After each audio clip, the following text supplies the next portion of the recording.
Ya, untuk membahas mengenai reshuffle kabinet yang kembali dilakukan oleh Presiden Jokowi ini, kita akan bersama dengan pakar politik Adi Praitno yang sudah bergabung bersama dengan kami. Pak Adi, ini Kementerian ATR, BPN, dan Kemenko Polhukam, ini dua posisi menteri yang dirombak pada hari ini. Nah, apakah perombakan ini memang karena kebutuhan pemerintahan yang tinggal 8 bulan lagi, atau sebetulnya ini karena kebutuhan politik, Pak?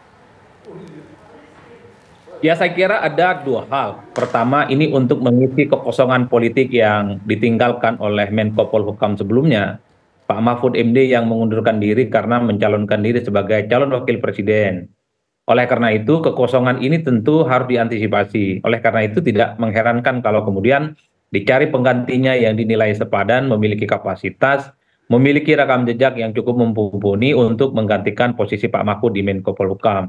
Jadi dalam konteks ini ya memang karena ada kebutuhan soal kekosongan politik. Yang kedua, saya membaca ini bagian dari upaya rekonsiliasi politik ya antara Jokowi dengan Partai Demokrat, rekonsiliasi politik antara Jokowi dengan Pak SBY.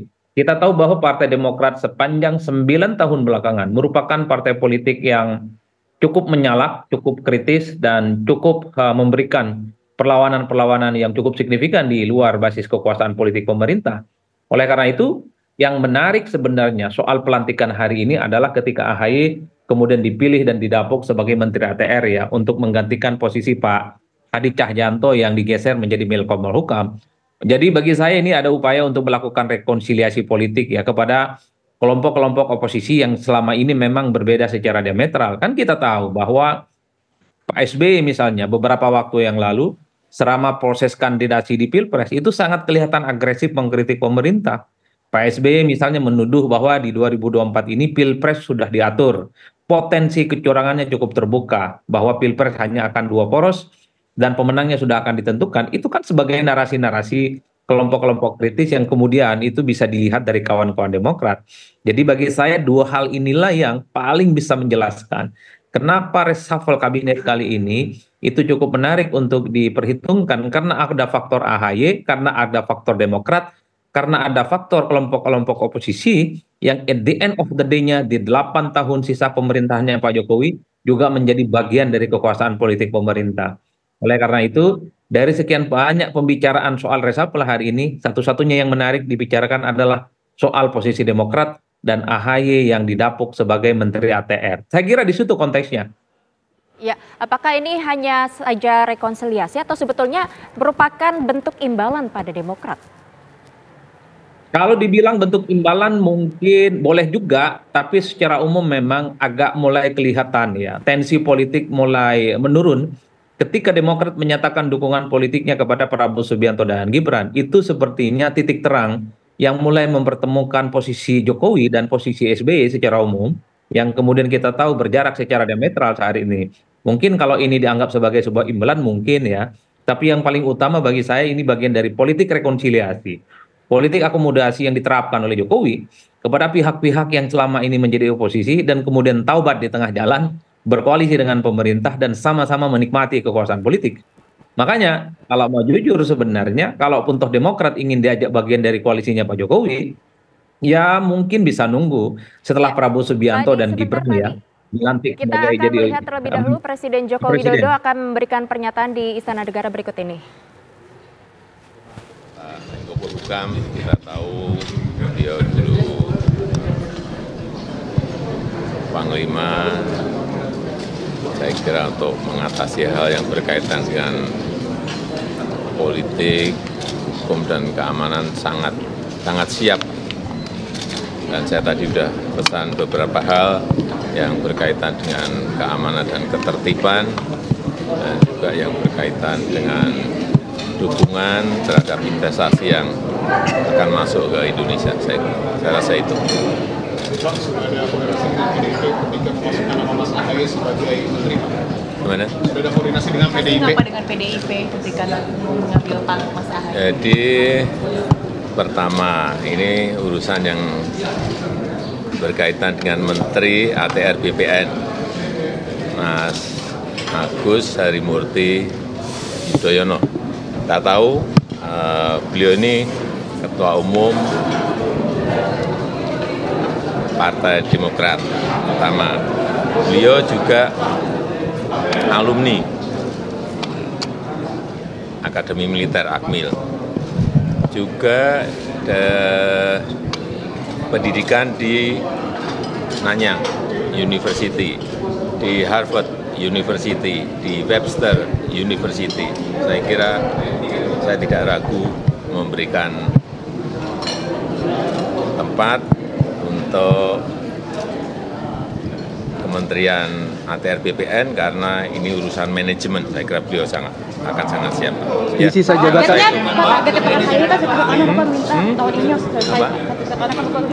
Saya tadi sampaikan 3 hal ke Pak Menteri BPN. Yang pertama yang berkaitan dengan sertifikat elektronik harus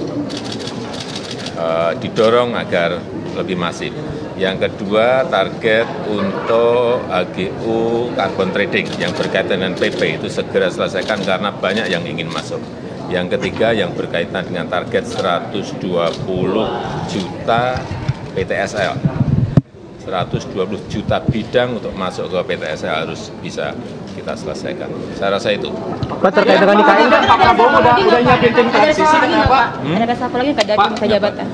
Ya, namanya kalau kebutuhan memang mengharuskan ya kenapa tidak. Ya, terima kasih. Pak Presiden, Pak Prabowo udah nyiapin tim transisi. Terkait dengan pertemuan dengan ketua parpol lagi kapan, Pak? Terkait dengan pertemuan dengan ketua parpol lain, Pak? Ketua parpol. Iya, kan ada yang lain, Pak. Kata Bapak semuanya. Kira-kira kapan, Pak? Semua yang kira-kira memang harus ketemu ya bisa saja ketemu. Kalau memang nggak perlu ketemu, kenapa harus ketemu? Pak Presiden. Karena ini dalam proses diatur semuanya. Karena saya memang ingin menjadi jembatan semuanya. Ya. Pak Presiden, Pak Prabowo udah nyiapin tim transisi katanya, Pak. Ada masukan, Pak? Baik.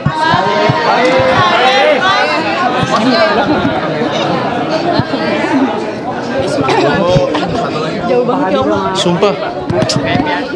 Maju banget. Ya, tadi baru saja kita melihat pernyataan dari Presiden Joko Widodo mengenai pelantikan 2 menteri, yaitu Hadi Cahyanto dan juga Agus Harimurti Yudhoyono. Dan kita juga akan melanjutkan dialog kami bersama dengan pengamat politik Adi Praetno. Tetapi kita jeda terlebih dahulu. Ya, Pak Adi, kita lanjutkan pertanyaan kita tadi, Pak. Lalu apakah betul ini merupakan apakah kiprah AHY ini sebagai Menteri ATR BPN selama 8 bulan ke depan ini bisa menjadi penentu karir politiknya di kabinet selanjutnya, Pak? Ya, saya kira memang ini semacam batu loncatan kepada prospek dan masa depan AHY di kemudian hari. Maaf, sebentar.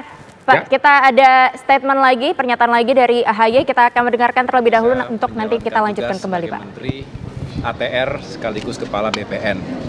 Ini merupakan sebuah tanggung jawab yang insya Allah saya akan jalankan sekuat tenaga.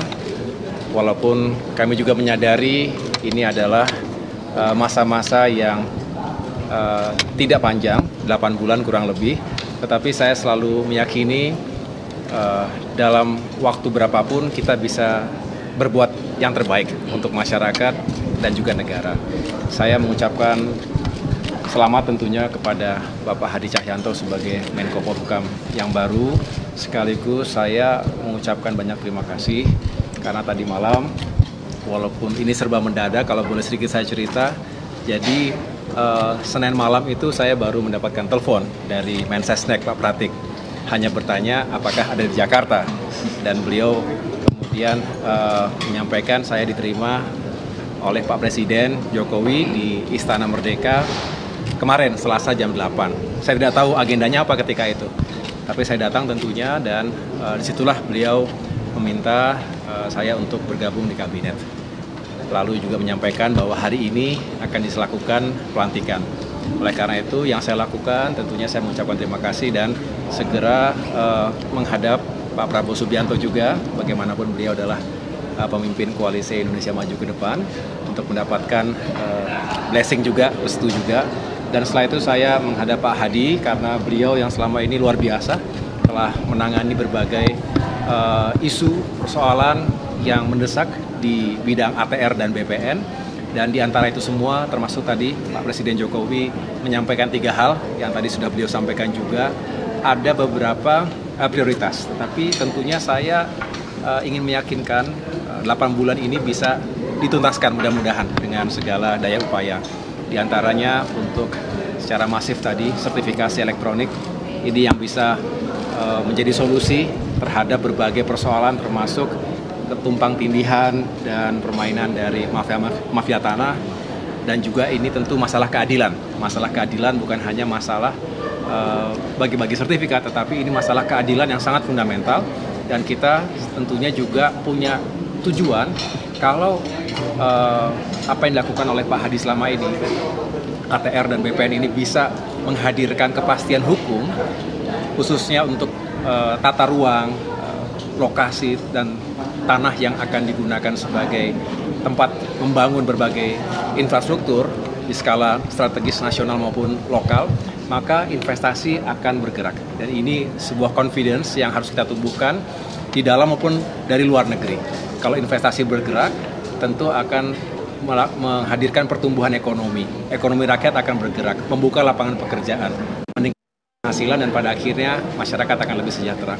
Jadi banyak hal, termasuk juga tadi ada target yang disampaikan oleh beliau, mengejar hingga tuntas 120 juta bidang PTSL yang mudah-mudahan juga bisa kita kelola, dan tentunya kita meyakinkan agar isu lingkungan hidup juga bisa menjadi prioritas utama. Oleh karena itu kami akan melakukan komunikasi dan koordinasi dengan berbagai lembaga dan kementerian yang terkait. Dan tentunya tadi malam saya sudah matur Pak Hadi, walaupun nanti beliau sebagai Menko Polhukam, berkenan nggak tetap saya ganggu untuk saya minta pandangan-pandangan dan juga masukan-masukan ya, karena ini kerja yang besar dan tentunya membutuhkan berbagai masukan, termasuk dari para ahli dan dari para akademisi. Demikian. Kesan dari Pak SBY ada nggak Mas? Kesan dari Pak SBY terkait penunjukan? Beliau tentunya juga bersyukur karena ini juga menjadi sebuah momentum Partai Demokrat kembali ke pemerintahan. Banyak yang mungkin belum menyadari bahwa Demokrat selama 9 tahun 4 bulan berada di luar pemerintahan, dan ini sebuah momentum yang sangat bersejarah karena alhamdulillah apa yang kami perjuangkan juga selama ini bisa lebih direalisasikan jika Demokrat bergabung dengan pemerintahan secara langsung, karena kebijakan itu di tangan eksekutif. Walaupun perjuangan parlemen juga sangat penting, tetapi dengan demikian ini menjadi langkah baru bagi kami semua keluarga besar Partai Demokrat untuk berkontribusi dalam pemerintahan Kabinet Indonesia Maju di penghujung atau menuju ke akhir masa kepemimpinan. Dengan demikian mudah-mudahan apa yang dilakukan secara bersama-sama ini bisa menghadirkan berbagai pencapaian dan kemajuan. Mas, ada beban politik tertentu nggak sih setelah ada perputaran politik ini, Mas? Kenapa? Ada beban tersendiri nggak sih karena selama 9 tahun ada di luar pemerintahan? Tidak secara khusus. Yang jelas memang perlu adaptasi. Yang jelas kalau ditanya keluarga besar Demokrat sangat senang karena bagaimanapun memang tujuan utama dari politik, termasuk partai politik, adalah bisa berkontribusi seluas-luasnya melalui jalur pemerintahan, eksekutif maupun legislatif. Tapi insya Allah bisa kita jalankan. Masuknya Mas Ahaye ke dalam koalisi ini apakah mempengaruhi sikap Demokrat juga di DPR, khususnya terkait dengan interpelasi pemilu? Oh, tentu kami selalu bijak menggunakan suara kami di parlemen, formal maupun informal. Yang jelas kami tidak ingin terjebak dalam isu-isu yang mengganggu konsentrasi pemerintah. Demokrat hari ini bersama pemerintah, ada dalam pemerintah. Jadi jelas kami biasanya disiplin, Demokrat itu disiplin sesuai dengan kebijakan partai, dan tentunya kami ingin mengawal pemerintahan Presiden Jokowi dan kita semua sampai dengan tuntas, bisa mengejar semua target, termasuk target-target ATR BPN yang luar biasa, banyak yang sangat kompleks, tapi insya Allah semua yang beliau telah lakukan selama ini dan seluruh jajaran Kementerian ATR BPN bisa kita tuntaskan dengan baik. Berarti akan menentang ya Pak jika berarti akan menentang ya jika ada hak angket pemilu soal kecurangan itu. Kenapa? Berarti akan menentang ya jika ada hak angket pemilu soal kecurangan itu. Yang jelas kita tidak usah prejudis ya, ada kecurangan dan lain sebagainya. Saya tahu ini adalah bagian ekspresi dari berbagai kalangan pasca pemungutan suara. Itu wajar. Setiap tahun pemilu dimanapun di negara manapun selalu ada isu-isu demikian. Tetapi saya punya keyakinan, walaupun sekarang masih penghitungan sementara, tetapi yang jelas sudah bisa terbaca siapa yang menjadi pemenang pemilu. Walaupun kita menghormati sampai dengan tuntas secara formal, tetapi yang jelas kita justru harus move on, melihat ke depan, 5 tahun, 10 tahun ke depan ini banyak tantangan dan komplikasinya. Oleh karena itu, saatnya kita sudah membangun kembali rekonsiliasi bangsa dan kita berikan ruang demokrasi. Kalau ada yang tidak puas, ada mekanismenya, silahkan. Itu hak warga negara, hak partai politik. Tapi juga saya tidak ingin terjebak kita terlalu carut-marut dalam isu-isu semacam itu karena masih banyak pekerjaan rumah yang harus kita selesaikan. Mas, soal PDIP menolak hasil Sirekap ke KPU itu Tadi terkait dengan BLBI, Pak. Pemilu kan banyak Terkait dengan BLBI, Pak. dengan kecurangan, Pak. Terkait pemilu kan menyatu dengan kecurangan, Pak. Gimana sikapnya bukan gitu, Pak? Ya, ini ya. Saya pertama ingin mengucapkan banyak terima kasih atas amanah yang diberikan kepada saya, kepada Bapak Presiden, dan kita ketahui bersama bahwa kehormatan itu sudah diberikan sejak tugas kepada saya adalah sebagai Panglima TNI, kemudian sebagai Menteri ATR BPN, dan saat ini saya juga diberi kehormatan lagi menjadi Kemenko, Menteri Koordinator Politik, Hukum, dan HAM. Ya, tentunya adalah satu kehormatan yang harus saya jaga dan saya laksanakan dengan baik. Tadi saya sempat berbicara dengan Pak Kapolri dan Pak Panglima TNI terkait situasi politik dan keamanan semuanya kondusif, dan hal ini benar-benar harus kita jaga pasca Pesta Demokrasi tanggal 14 Februari tahun 2024. Kita memang boleh beda pilihan, namun persatuan dan kesatuan adalah yang utama harus kita jaga. Dan menjaga persatuan dan kesatuan itu adalah tugas seluruh komponen yang satu sama lain harus saling mendukung. Kemudian saya segera melaksanakan konsolidasi dengan lembaga kementerian terkait untuk tetap menjaga kondisi yang saat ini sangat baik, sangat kondusif ini agar terus dipertahankan. Karena ini adalah bagian dari tugas seluruh komponen. TNI dan Polri menjadi garda terdepan dalam menjaga keutuhan NKRI, dan ini tentunya terus akan saya jaga bersama-sama, koordinasi bersama-sama dengan Panglima TNI maupun Kapolri. TNI Polri tetap berkomitmen bahwa NKRI harga mati. Untuk semuanya adalah untuk keberlanjutan pembangunan yang sedang kita laksanakan. Pak, terkait dengan BLBI, Pak. BLBI akan kita, seperti apa? Iya, skemanya sudah kita buat dan segera saya koordinasikan, termasuk juga mana-mana saja yang menjadi prioritas utama. Ya, kita tunggu saja. Hari ini saya akan koordinasi, segera setelah itu saya akan turun ke lapangan untuk menyelesaikan permasalahan-permasalahan yang terjadi di BLBI, karena permasalahan itu juga menyangkut dengan permasalahan tanah yang selama ini juga saya bantu sebagai Menteri ATR, membantu untuk menyelesaikan permasalahan BLBI itu. Pak, ini kan Pak Ganjar mengusulkan mendorong DPR untuk hak angket mengusut kecurangan pemilu, Pak. Kalau dari pemerintah pandangannya gimana, Pak? Ya, itu nanti dulu lah. Ya, itu kita kita lihat nanti. Suasana sekarang kita jaga kondusif, suasana aman. Ini yang harus benar-benar kita jaga. Ada komunikasi dengan KPU, Pak? Pemilu, Pak. Ini bagaimana? Ya, saya sampaikan sekali lagi, kita jaga kondusivitas yang saat ini terjadi. Kita utamakan adalah persatuan kesatuan bangsa. Ada komunikasi nggak Pak dengan Pak Mahfud sebelumnya terkait posisi? Saya baru dilantik sekarang, insya Allah dalam waktu dekat saya juga akan berkunjung ke tempat Pak Mahfud MD dan seluruh tokoh bangsa saya akan datangi semuanya. Ya, target penyelesaian BLBI, Pak, fokus masyarakat itu pada KPU karena Sirekapnya bermasalah, gitu Pak. Kalau dari pemerintah sendiri nanti akan apakah ada koordinasi? Ya, itu kan asumsi nanti dulu aja ya. Kalau sudah, saya kira hal itu masih jauh, nanti aja kalau sudah ada laporan itu, dan saya minta kita harus benar-benar menjaga situasi yang kondusif ini. Ini harus kita jaga benar-benar supaya kita semuanya juga nyaman. Sekali lagi, pilihan boleh beda, namun persatuan dan kesatuan bangsa tetap harus kita jaga. Ya, terima kasih. Ya, cukup. Terkait selamat ya, makasih ya Pak. Foto dulu Mas, foto. Makasih, selamat Mas Agus.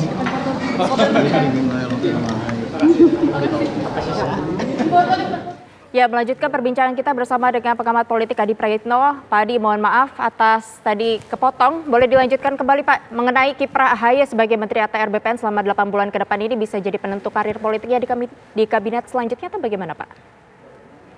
Ya, saya kira memang tak ada yang bisa membantah bahwa 8 bulan AHY jadi Menteri ATR ini menjadi batu uji apakah AHY itu dinilai sebagai sosok yang dinilai punya potensi untuk terus berkembang. Sebagai sosok yang sangat layak untuk melanjutkan karir politiknya di masa yang akan datang.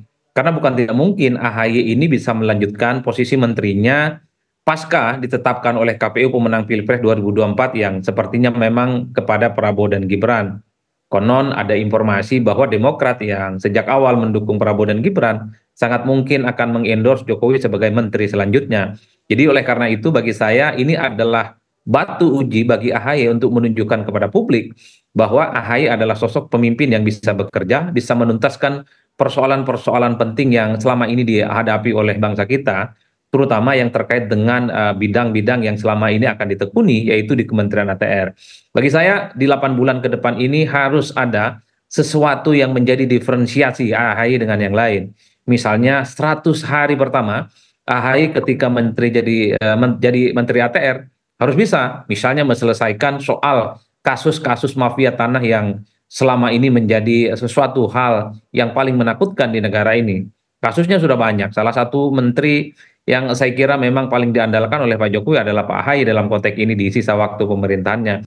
Jadi ini yang saya kira adalah moment of the truth ya dalam tanda kutip bagi AHY, bahwa AHY bukan hanya sebatas anak muda yang mendapatkan privilege di partainya, tapi AHY juga bisa menunjukkan dia adalah sosok yang memang cukup mumpuni, bisa bekerja dan menuntaskan persoalan-persoalan yang selama ini memang selalu tidak pernah tuntas. Soal mafia tanah, soal reforma agraria, soal konflik masyarakat adat dengan pemilik modal, dengan para oligarki, dan seterusnya, dan seterusnya. Saya kira di situ poinnya, Mbak. Baik, terima kasih Pak Adi Prayitno atas jawabannya.